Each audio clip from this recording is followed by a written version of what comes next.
Hai adik-adik. Saya Alif. Dan saya Mimi. Kami mahu ceritakan sebuah kisah tauladan. Cerita ini bertajuk Kisah Sang Kancil dengan Gergasi. Suatu hari, penghuni-penghuni rimba telah dikejutkan dengan kehadiran seekor gergasi yang besar dan ganas di hutan itu. Sesiapa yang terserempak dengan gergasi itu pasti akan menjadi mangsanya. Penghuni-penghuni rimba itu telah meminta pandangan Sang Kancil untuk menghalau gergasi itu.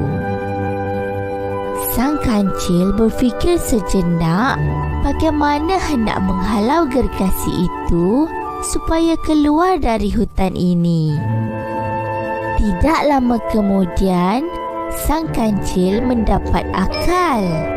Ia menyuruh ke semua penghuni rimba menyediakan akar kayu yang kuat dan panjang untuk dijadikan tali. Setelah akar kayu berjaya dikumpul, Sang Kancil bersama beberapa ekor haiwan telah membawa akar kayu itu ke tempat laluan gergasi. Apabila gergasi itu muncul, Sang Kancil menyuruh haiwan-haiwan lain bersembunyi.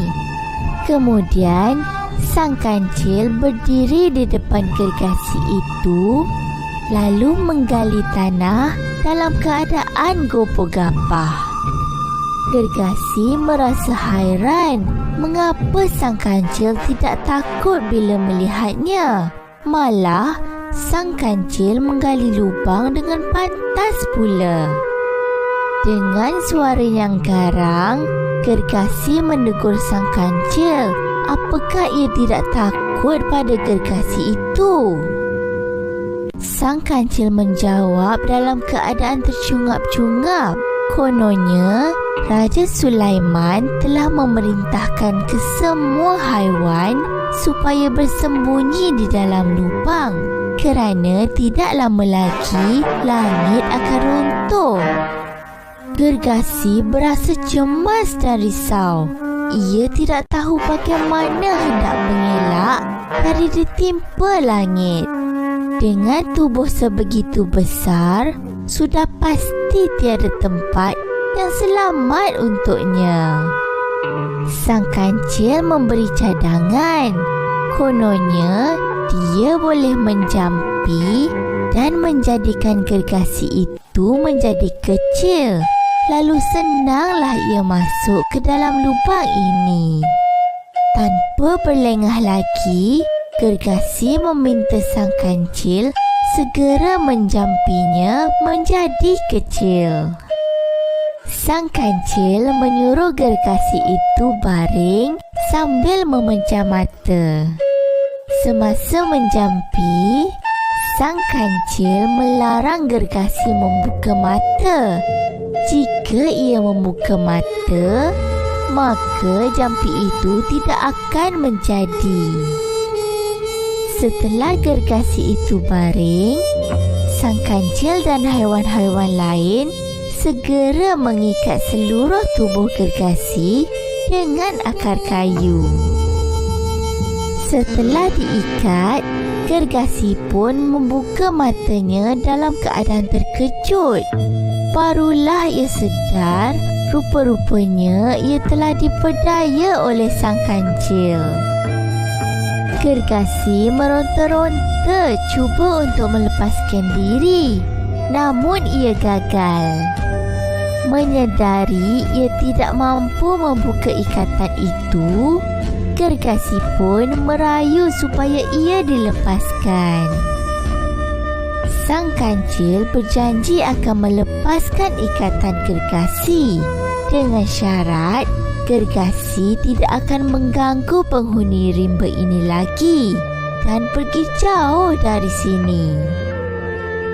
Gergasi setuju dengan syarat Sang Kancil itu. Selepas itu, sang kancil dan haiwan-haiwan lain membuka ikatan pada tubuh gergasi. Setelah dilepaskan, gergasi pun meninggalkan hutan itu. Pengajaran cerita itu tadi, jika kita bersatu, sesuatu yang susah akan menjadi mudah. Sekian.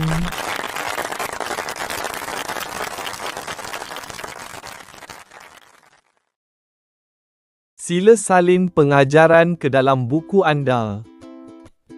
Jika kita bersatu, sesuatu yang susah akan menjadi mudah. Cara salin soalan adalah seperti berikut. Tulis jawapan A atau B sahaja untuk setiap soalan. Sila jawab soalan-soalan berikut. Nombor 1. Mengapakah gergasi berasa cemas dan risau? A. Gergasi akan dimakan oleh Raja Sulaiman. B. Gergasi akan ditimpa langit. Soalan nombor 2. Apakah yang dilakukan oleh penghuni-penghuni rimba untuk menghalau gergasi? A. Mereka mengikat seluruh tubuh gergasi dengan akar kayu. B. Mereka menimpa gergasi dengan batu.